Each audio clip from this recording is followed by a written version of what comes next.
Bonjour. Tu vas bien? Ça va et vous? Les petits colis. Les petits colis. Hop. Ok, oh voilà. Attention, je vais le prendre. Et voilà. Bonne journée, merci. Ça passe Plus par la porte. C'est une nouvelle livraison. Voilà. C'est la première et la dernière de juillet, parce que là, on est un petit peu submergé. Donc ici, en fait, ce sont des personnages. Ce sont des pochettes. On ne sait pas ce qu'on achète. Donc, Dans le Pas-de-Calais ce matin, Jean-Michel reçoit sa livraison mensuelle En fait, de Playmobil. vous voyez, sachet comme ça. Il faut tout ouvrir et potentiellement, l'un de ces personnages se trouve dans le sac. Mais on ne sait pas. Il en est aujourd'hui le plus grand collectionneur du monde. Chaque mois, Jean-Michel se fait donc livrer toutes les nouveautés éditées par la marque. On peut dire qu'à ce jour, nous possédons la totalité de ce que Playmobil a sorti depuis 1974, en un à plusieurs centaines d'exemplaires pour des personnages, voire plusieurs milliers sur certaines séries. Comme Jean-Michel, un quart des Français posséderaient une collection. À Perpignan, Manon se passionne pour les femmes de la Seconde Guerre mondiale. À Beauvais, Hugues, lui, est l'un des plus grands collectionneurs de Solex du monde. Tous nous ont fait partager leur drôle de passion. Alors 2, 4, 6, 8, 10, c'est bon. 2, 4, 6... Moi j'en ai 100 là, j'ai encore un régiment de près. Manque de place ici. Dans le Pas-de-Calais, Jean-Michel a associé sa famille à son amour des Playmobil. Bon, on peut continuer. Avec son fils Éric et sa femme Isabelle, il s'est lancé dans des reconstitutions historiques géantes. Le thème du moment, c'est la bataille de Waterloo, dont on fête le bicentenaire. On a à peu près 6000 personnages à manipuler pour l'exposition. Il faut que ce soit le chapeau dans le bon sens, la tête bien orientée, les mains dans le bon sens, le fusil au bon endroit. Donc ça paraît simple, mais ça n'est pas tant que ça. Donc le fait de partager en famille cette passion, cette collection, oui, c'est quand même plus agréable que de le faire tout seul. Tu les recolleras, Isa, les persos? Je les ai mis dans la boîte, là. Oui, je le brancherai après. C'est vrai que le soir, plutôt que de regarder un film quelconque, eh bien, on monte, on est là à 3 et ça, c'est vraiment super. Cette passion, Isabelle et Jean-Michel l'ont en commun depuis l'adolescence. C'est vrai qu'on s'est connus jeunes, hein. On était en première, au lycée. Donc j'avais 15 ans et demi, Jean-Mi 17 ans et demi. Et puis à l'époque, c'est vrai qu'on n'allait pas en boîte, on ne fumait pas. Et un jour, on s'est retrouvés devant un rayon Playmobil. Et là, il y a eu un déclic, on s'est regardé et on a commencé à en racheter. Au début, dans sa chambre, chez lui, on a commencé à faire des petits plateaux sur les étagères, sur le bureau. Regarde son bureau. Déjà, le bureau, il n'y a plus de place pour... Mais tu sais Travailler dans le salon. Il travaillait dans le salon. Donc là, c'est les étagères qui étaient dans sa chambre, hein, chez ses parents. Ah, quel âge Jean-Mi? Même pas J'ai la... commencé à installer comme ça dans ma chambre à partir de 10-11 ans. Et j'ai encore les tickets de caisse. Regarde, les tickets de caisse de continent. Avec les dates, avec ce qu'on achetait à l'époque. Pour justement après, vous voyez, des années après, comparer un peu les prix.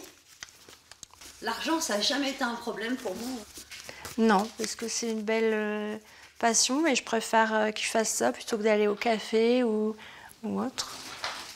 C'est vrai qu'on ne part pas en vacances et c'est vraiment... c'est devenu une passion voilà, à 3 maintenant avec Éric et c'est toute notre vie. Financièrement, cette collection représente pourtant un investissement considérable. Au rez-de-chaussée, la dernière commande en date. Elle est exceptionnelle. Des milliers de façades de bâtiments. Ici, je peux faire n'importe quel type d'édifice. Je peux faire Jérusalem, je peux faire Notre-Dame de Saint-Omer, je peux faire Notre-Dame de Paris, je peux faire l'Arc de Triomphe. C'est inépuisable. La partie la plus longue, ce sont les connexions. Donc j'en ai acheté 45 000. Alors, vous voyez, ce qu'il faut faire, c'est ça.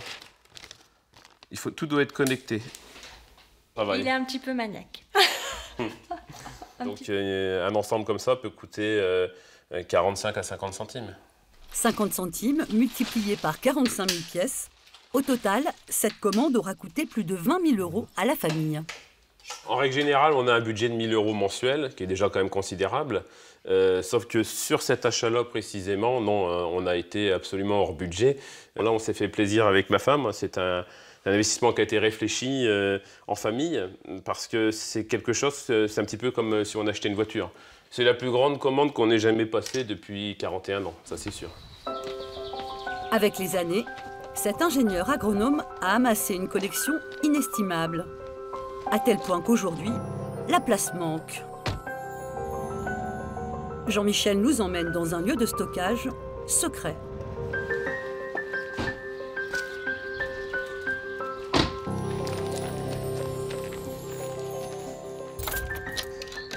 Ici, on est sur un bâtiment bien fermé, sécurisé. Donc ici, on va rentrer dans la caverne d'Ali Baba. Des réserves comme celle-ci, Jean-Michel en possède des dizaines. Pas un seul modèle ne manque à la collection. Je sais que j'ai 2200 moutons, ou un peu plus. Et surtout, le trésor. Des dizaines de milliers de boîtes. Voilà. Un coffre-fort qui abrite des millions de pièces. Donc ça, c'est un petit peu le Graal. Parce que les personnages datent de 1974, ce sont les premières séries. Ce sont des boîtes où les pièces neuves n'ont pas été montées. Donc elles sont exceptionnelles. Alors, financièrement, c'est sûr que ça a une valeur, mais ça a plus une valeur sentimentale. 41 ans de collection, c'est une bonne partie de mon existence. C'est une passion qui dure en plus, et je pense qu'il durera jusqu'à la fin de mes jours, puisque pour maintenant, je crois que c'est parti, c'est trop tard, ça ne s'arrêtera plus. Grâce à sa collection, Jean-Michel va donc bientôt construire la plus grande fresque en Playmobil jamais réalisée au monde. La bataille de Waterloo.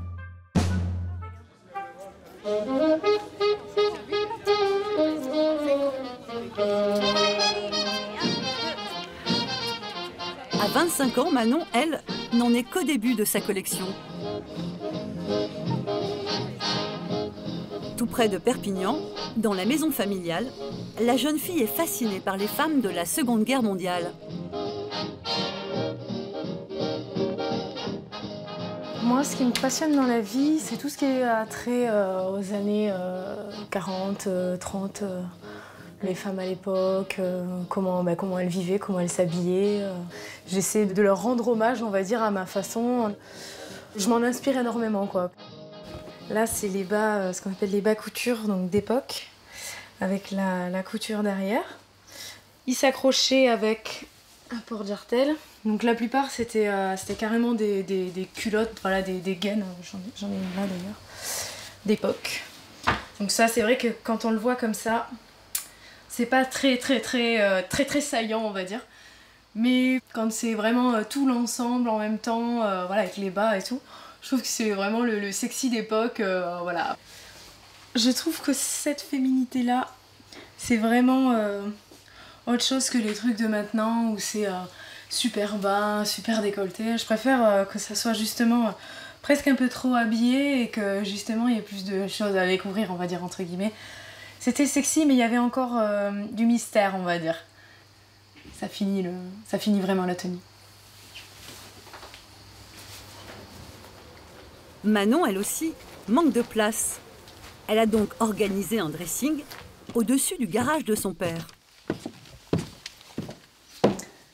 Voilà mon dressing, mon petit coin à moi. C'est vraiment ciblé 39-45, ça soit la tenue Navy, photographe, la tenue des femmes qui travaillaient dans les usines.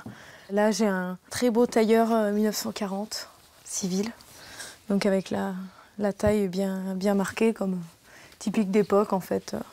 C'est quand même des robes qui ont plus de 50 ans, quoi. Des tenues qui coûtent cher, surtout si elles ont conservé le nom de leur propriétaire. Comme celle-ci, avec la chemise, les chaussures et la casquette ou le calot. il faut compter 300-400 € d'investissement, suivant si c'est tout à la même personne, si c'est nominatif, ça va tout de suite les prix vont monter parce qu'il y a vraiment le côté voilà, appartenance à quelqu'un, il y a vraiment une identité sur le vêtement. Donc ça c'est un modèle original, donc voilà, j'ai l'étiquette avec le nom de la personne dedans. Ça va jusqu'à 300 € sur certaines enchères, donc c'est quand même une belle pièce de collection. J'aime bien m'habiller en WAC. En habit d'époque. Manon a un budget serré. Elle a trouvé une astuce pour réduire ses dépenses. C'est un petit peu mon trésor, ça. C'est vrai que je récupère les patrons de couture dedans. Je les remets à l'échelle et comme ça, après, je peux me faire un habit vraiment typique d'époque. La passion de Manon lui vient d'une autre collection. Une vingtaine de véhicules militaires que son père restaure depuis plus de 30 ans. Grâce à lui, Manon est devenue une experte des véhicules de la Seconde Guerre mondiale. Ça, c'est un Dodge VC52, puisqu'il y a le treuil devant. Il y a plusieurs modèles différents, 52, 54. Le 54, c'est l'ambulance. Après, on passe à l'Alftrac. Donc, celui-là, il est fraîchement peint en plus. Je ne sais pas exactement le modèle, celui-là. C'est un peu spécial parce que les Alftrac, il y en a eu vraiment beaucoup. Donc là, c'est le M3, c'est le transport de troupes. Là, on passe au blindé. Donc là, c'est un Bren Carrier ou dit aussi Universal Carrier. Le moteur, c'est un V8, si je ne m'abuse. Oui, un V8 Ford. C'est une conduite au volant, contrairement au blindé d'habitude, où c'est plutôt des manettes. C'est un peu plus particulier. Moi, je suis trop petite pour le conduire. Qu'est-ce que vous ressentez quand vous voyez votre fille comme ça aujourd'hui? Oh, je suis fier quand même. Je suis fier qu'elle ressente un petit peu ce que je ressens. C'est pas juste de l'amusement. Elle est dans son truc, elle se trouve les tenues. Et souvent, elle me fait découvrir des tas de choses dans des contextes que j'aurais pas explorés forcément, quoi. Ça vous lie?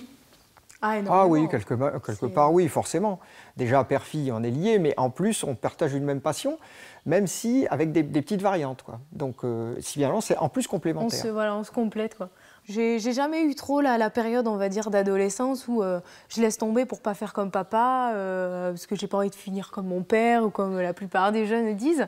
Oh non, moi ça me dérangerait pas de finir avec un hangar avec une dizaine de véhicules dedans, hein. Ce serait une réussite. Bon, on prend laquelle aujourd'hui? Le tank ou la Jeep? Dans quelques jours, Manon va emmener ses amis avec la voiture de papa. Direction la Dordogne, pour un grand rassemblement de collectionneurs. Tout à l'heure. Allez.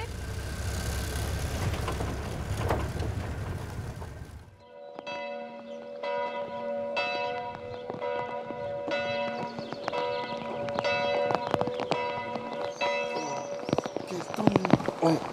7 h du matin, à l'autre bout de la France, en Moselle. Bon, ça va mon copain? Ouais. T'as bien dormi? Ah ouais, j'ai bien dormi, mais bon, le temps, pas terrible. Ouais. Pour rien au monde, Hugues n'aurait manqué ce rendez-vous d'inconditionnel du Solex. Dans la voiture parce que c'est économique, et puis on est entre amis, c'est mieux, c'est plus convivial, c'est plus sympathique. Oh. Où sont mes chaussures? Bon, et je pense qu'il n'y aura pas de poussière ce matin. Hein. Sur ce parking, des passionnés venus de toute l'Europe. On va en profiter pour descendre tout ça. Hugues, lui, arrive de Beauvais, avec quelques amis et une dizaine d'engins. Nous, c'est le Solex, on vient pour le Solex. Donc là, aller-retour, ça va faire à peu près 1000 km. Donc, même s'il pleut, on va faire du Solex. Ça change pas. Donc, c'est l'esprit du Solex, en fait. On partage une passion, un loisir. Hein. C'est une passion de loisir. Hein. Pour ces mordus du Solex, pas de temps à perdre. Une brocante spécialisée les attend au village.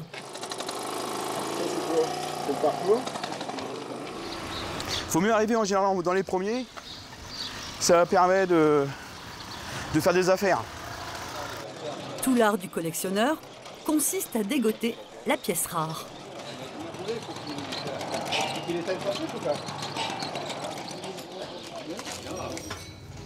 Pourquoi il rentre ça là? Lequel? Le câble là. Le câble de 8. C'est 8, c'est ça? 8. Ouais, cher. Qu'est-ce que vous cherchez? Je cherche la pièce introuvable, donc je la trouve jamais. Monsieur Pignol. Hugues. Ouais. Hugues est l'un des plus grands collectionneurs du monde. Pour ses revendeurs, c'est un client de marque. Ouais, le rouge. Ouais, le rouge, il est beau, il est propre. Ouais, pas les boutons, mais c'est pas grave. 30 €. Hein. 30 €. La petite, il y en a déjà pour 20 €. Hein. Si je te prends les deux, tu me fais un prix? Ça peut pas faire grand-chose. Hein. 60. 60? 60? C'est bon? Allez, je te prends. T'as de la monnaie? Ah bah je suis content. Ça, j'ai la chance de les avoir trouvés. Ça c'est hyper rare en fait. Et souvent ça vieillit mal ou c'est cassé. Donc bah là je suis bien content de les avoir trouvés parce que là, une heure plus tard, je suis sûr qu'ils y sont plus. Donc pour moi je suis content. J'ai fait une petite affaire. Mais c'est comme un enfant dans un magasin de bonbons ou pas? C'est pire.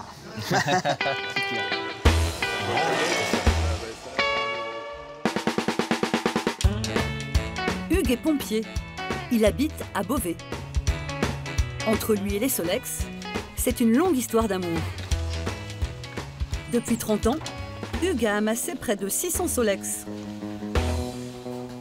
Donc voici une partie de ma collection.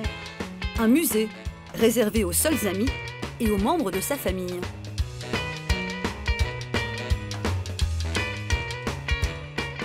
Il y a principalement des Solex, évidemment, pratiquement tous les modèles. J'ai aussi des enseignes lumineuses, j'ai des pompes à essence, j'ai les caisses avec les bidons, j'ai même des jouets Solex. Hein. J'ai les jouets, les petits Solex F4 qui étaient distribués pour les enfants. Hein. Alors ça, c'est une pièce qui n'est pas très courante. Hein. C'est un Solex qui servait pour les handicapés. Très peu de collectionneurs en possèdent. Tous ces Solex ont nécessité des heures de recherche. Certains sont des pièces d'exception. Ce modèle-là, il est intéressant parce que c'est un modèle hyper rare. C'est un Solex pliant qui s'appelle un pli Solex.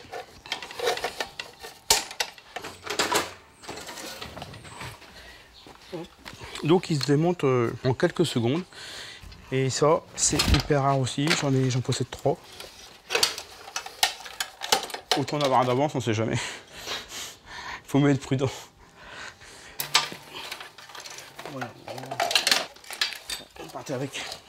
Et vous mettez dans le coffre d'une voiture. C'est une joie pour moi de trouver des pièces comme ça. Hein. Je suis super content, quoi. J'ai l'impression d'avoir gagné au loto. Presque. Une collection impressionnante et la paperasse administrative qui va avec.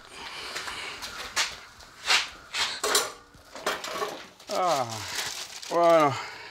Donc voici la collection administrative de cartouches de vélo Solex.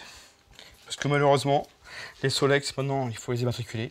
Donc là, j'en ai pratiquement 600. Hein, Alors, d'après l'assureur où je suis assuré, ils m'ont dit que vous êtes le seul particulier qui a autant de véhicules assurés. Parce que j'ai 600 quittances assurance aussi. Quand ils me voient arriver à la préfecture, ils sont comme ça, ils me baissent la tête parce que maintenant ils me connaissent. Hein. Quand ils me voient, ils ont peur. La dernière fois, je dis non, j'ai juste acheté une voiture récente. C'était oh, ça les a rassurés. Mais bon. Voilà. Pour ces véhicules de collection, cartes grises et assurances sont gratuites. Mais il faut compter entre 300 et 500 € pour l'achat d'un Solex. Hugues les bichonne. C'est un trésor. Pour d'autres, non. Pour ma femme, par exemple, c'est de la ferraille. Ouais. Florence, son épouse, estime que la passion du Solex prend beaucoup trop de place dans la vie de son mari et dans la sienne. T'as prévu cet après-midi? C'est d'abord le Solex et après la famille. Chaque homme a une passion, mais celle-là est encombrante. Il faut de la place. Donc, il faut faire avec. C'est pas comme une collection de timbres. C'est difficile à imaginer en fait. Hein. Je suis pas à sa place non plus. Hein. C'est vrai que je me rends pas compte en fait, moi. Donc, je sais pas. Personne n'imagine. Non, c'est plus fort que lui. Plus fort que lui. La dernière fois, j'ai racheté un Solex parce que c'était un modèle rare. Et bon, bah, elle était pas contente, quoi. La semaine dernière, mais bon. J'ai acheté quand même. Il me cache beaucoup. Il me cache beaucoup ses achats parce qu'il sait que je ne suis pas toujours d'accord. Donc la plupart de ce qu'il achète, je le sais quelques temps après. C'est vrai que quand vous avez 2 Solex, vous en mettez un en plus, ça se voit. Mais quand vous en avez 600, vous en mettez un en plus, ça se voit pas. Ça se voit pas. C'est c'est un être étonnant. Détonnant. À côté de Montreuil-sur-Mer, dans le Pas-de-Calais, c'est le grand jour pour Jean-Michel. Allez, courage, on est bientôt au fond du bac. Enfin, de ce bac-ci, hein. Il tente de terminer la plus grande maquette jamais réalisée en Playmobil.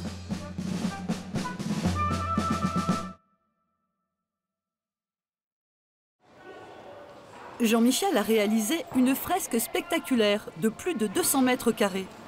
Seul un gymnase peut l'accueillir.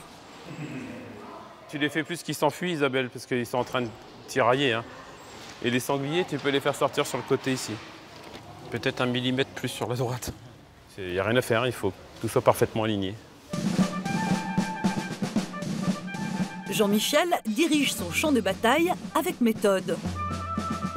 8000 personnages, animaux, arbres, bâtiments. Il lui a fallu 2 semaines de travail intensif et 4 jours d'installation. La bataille de Waterloo, c'est quand même un monstre à réaliser. Bon, c'est quand même impressionnant. Encore quelques heures et ce sera achevé.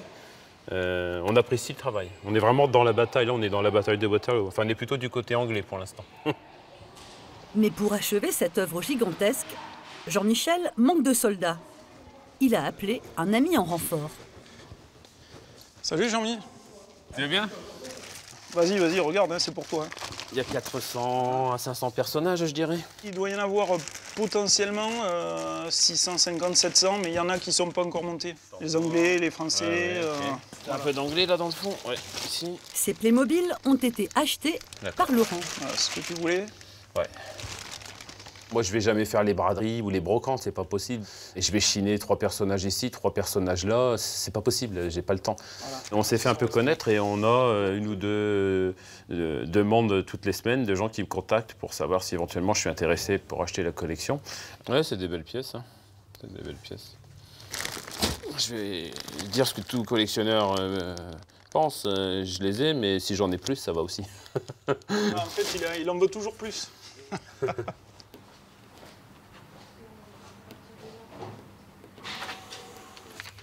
vends pas tous les mois. Hein. Moi, je suis disponible, il n'y a pas de souci. Hein. Voilà. Un collectionneur n'est forcément pas raisonnable. Un collectionneur vit par passion. Je me fais plaisir, donc à la limite, ce qui pose problème, c'est l'argent. Quand on voit le résultat d'un plateau tel que celui-ci, j'imaginais pas à 10, 15, 20 ou 30 ans que je puisse un jour réaliser une telle mise en scène. C'est une fierté parce qu'il m'a fallu 40 ans pour arriver ici. Ça ne s'est pas fait du jour au lendemain, donc c'est gigantesque. Et voilà, ça me fait plaisir.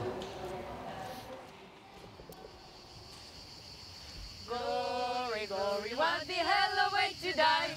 Glory, glory, what the hell a way to die. Glory, en Dordogne, Manon a rejoint un grand rassemblement de collectionneurs. L'espace d'un week-end, elle va revivre le quotidien des femmes engagées pendant la Seconde Guerre mondiale. Letty, tu veux que je t'aide pour le tir? Ouais, je veux bien. Allez, comme ça après on fera celui-là. Manon a embarqué avec elle un groupe de copines qui partagent sa passion. Je vais te montrer comment mon père il m'a appris à les monter, ça évitera que tu forces comme un bourrin. Et en plus que tu abîmes ta toile. Après, je te garantis pas que je vais forcément bien y arriver, mais... C'est quoi ça, Manon? Alors ça, c'est un lit Pico. C'est un lit US, donc original d'époque. Donc c'est le vrai lit du soldat sur le terrain. Là, celui-là, il n'a pas été monté souvent, il est relativement neuf de stock, ce qu'on appelle. Donc on va un petit peu galérer, mais bon, on va y arriver. Où est-ce qu'on trouve ça? Alors ça, la plupart du temps, c'est soit ce qu'on appelle des stocks américains, sinon c'est souvent des particuliers sur des sites d'enchères, etc. Suivant l'état, ça peut coûter une centaine d'euros, ça dépend. Alors, Letty, faut que tu en mettes qu'un. Ouais, c'est pour ça. Il faut que tu le plies un petit peu.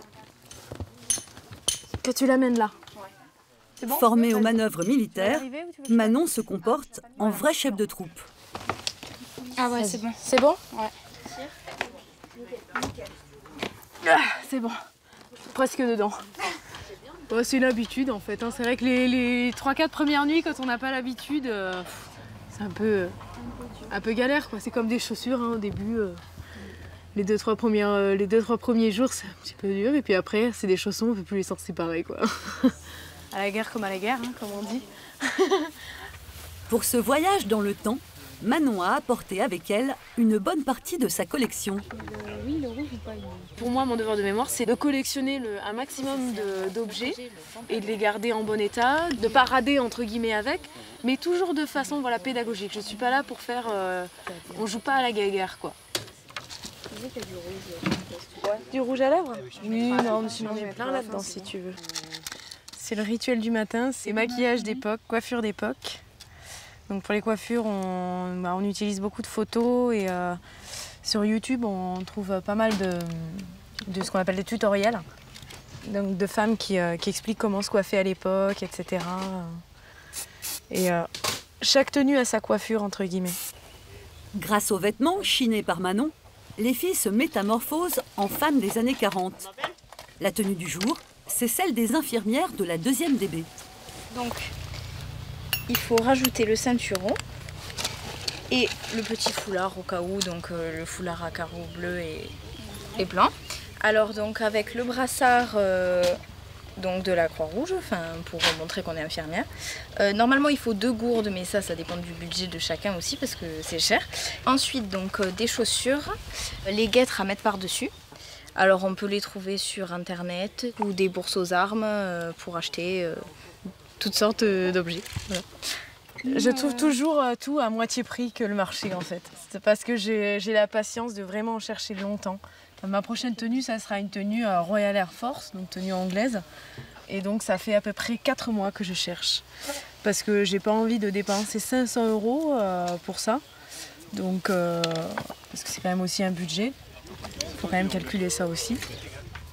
Costumes, coiffures, accessoires, Manon et ses amis vont terminer le week-end dans la peau de leur personnage.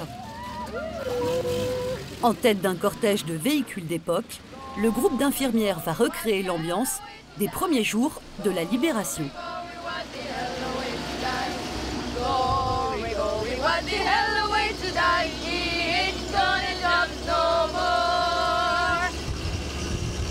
Là, on est parfaitement dans notre élément.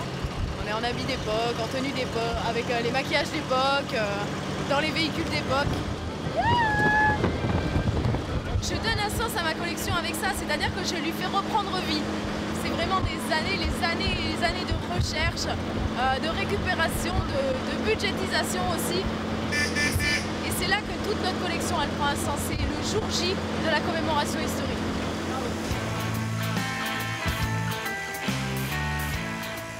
Dans l'est de la France, c'est un autre défilé qui a commencé. Hugues, lui aussi, fait vivre sa collection. Le rêve, un plaisir fou. Aujourd'hui, 150 nostalgiques entament une virée entre Allemagne et Luxembourg. C'est mieux que les vacances, le Solex. Je suis en vacances, hein, avec mes amis. Le Solex, c'est le même esprit que la 2 chevaux. C'est un art de vivre en fait, hein. C'est vraiment un truc super cool. Beau paysage, on a le temps de regarder là. Pour la bande, c'est l'occasion de rendre visite à un autre grand collectionneur. Un industriel qui a ouvert un musée privé. Il possède une centaine de Solex, dont un modèle unique. L'un des premiers prototypes sortis d'usine en 1942. Tiens, bonjour Raymond. Salut. Ça va? Je vous présente Raymond Niesen, un luxembourgeois qui a sa collection Solex. Il a aussi surtout beaucoup des pièces, des prototypes que j'ai pas réussi à avoir à l'époque, malheureusement. Patience. Donc, il est entre autres l'un des premiers Solex sorti des chaînes. Le tout dernier sorti des chaînes. C'est un modèle unique, hein. Il est là nulle part ailleurs. Ouais, ça c'est. Donc forcément, un modèle comme ça, je serais prêt à le racheter à Raymond, mais je crois que ça va pas être possible. Il y a une autre petite histoire, tu te rappelles du prototype? Oui. Pelletier, lui, il prétend que ça c'est la selle du vrai prototype. Raymond, vous avez entendu ce qu'il a dit? Qu'est-ce qu'il a dit? Je suis prêt à racheter le Solex, mais bon. Je crois que ça peut être possible. Acheter? Certainement. Ça se transmet un jour, mais ça se... Ah ouais, c'est ça, voilà. Ça se vend pas, ça se vend pas. Il a des pièces que moi j'ai pas, mais j'ai des pièces que lui n'a pas non plus. Oui. Donc, voilà. Il y a un challenge, ça c'est sûr et certain. Ah oui, oui. C'est quoi le challenge? D'être le premier. Par contre, je désespère pas de trouver une pré-série. Les modèles qui ont été fabriqués un petit peu avant 1946, il y en a quelques-uns qui traînent et j'espère en trouver un. Ouais, c'est ça. Je suis sûr que j'en trouve un. Je cherche. Et devant caméra, si j'en trouve, c'est pour lui. Merci.